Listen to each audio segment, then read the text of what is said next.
के निरंतर बढ़ते प्रकोप के बीच पतंजलि पर कोरोना का ट्रायल अटैक देखने को मिला है।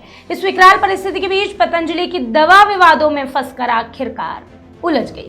विवाद ऐसा कि नियमों का हवाला देकर दवा को फिलहाल रोक दिया गया है और यह कड़ा फैसला इंदौर कलेक्टर ने लिया है। मिली जानकारी के अनुसार पतंजलि की इम्यूनिटी बढ़ाने वाली दवा विवादों की भेंट चढ़ चुकी है। इंदौर कलेक्टर मनीष सिंह की अगर माने तो उनका ऐसा कहना है कि मेडिकल कॉलेज से मिली जानकारी के अनुसार आवेदन में दवा मरीजों को काढ़े की तरह देने की बात कही गई थी।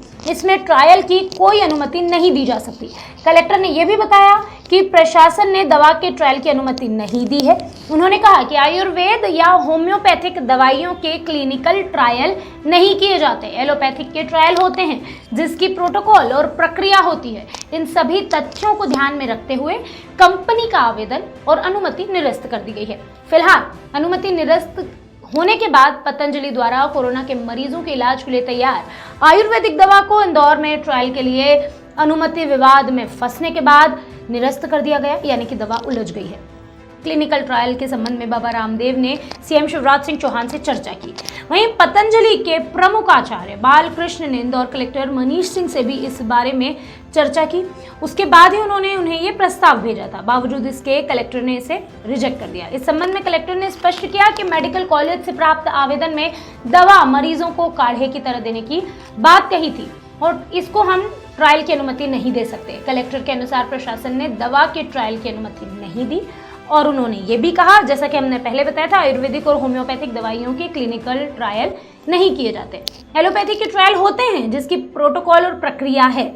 इन सभी तथ्यों को ध्यान में रखते हुए कंपनी के आवेदन को अनुमति नहीं मिली और वो निरस्त हो गया। वहीं पतंजलि ने एक दावा किया है कि आयुर्वेदिक दवा खाकर कई मरीज पूर्ण रूप से स्वस्थ हो चुके हैं। पतंजलि के प्रमुख आचार्य बालकृष्ण ने जयपुर समेत कुछ अन्य जगह हुए प्रयोग, टेस्ट रिपोर्ट और डेटा के साथ दावा किया कि यह कोरोना वायरस पर घातक वार करने में कामयाब हुई है। यह दवा कोरोना वायरस को जड़ से उखाड़ फेंकने में कारगर सिद्ध हुई है। हमारे देश में हम कहते हैं कि आयुर्वेद और होम्योपैथ को माना गया है, स्थान दिया गया है और बाबा रामदेव ने पतंजलि के रूप में आयुर्वेदिक दवाइयों की कुछ शुरुआत की है। तो पतंजलि ने एक कोशिश की थी कोरोना वायरस की एक दवा बनाने की, जिसे फिलहाल निरस्त कर दिया गया है। आने वाले समय में क्या होता है, इसकी कोई दवा मिलती है, नहीं मिलती है और किस तरह पतंजलि अपने लिए आगे का रास्ता तलाश करती है, इसके बारे में अभी फिलहाल कुछ भी कह पाना मुमकिन नहीं है। लेकिन हम तो सिर्फ इतना ही कहेंगे कि उम्मीद पर ही दुनिया कायम है और यही उम्मीद है कि कोरोना का इलाज जल्द से जल्द मिल जाए। बहरहाल तब तक आप घरों में बने रहिए। अगर आप काम पर जाते हैं तो अपना ख्याल रखिए, सोशल डिस्टेंसिंग का पालन करिए। लॉकडाउन खत्म हुआ है, कोरोना अभी जारी है, तो अगर आपके शहर में लॉकडाउन नहीं भी है तो भी आप नियमों का उल्लंघन मत करिए।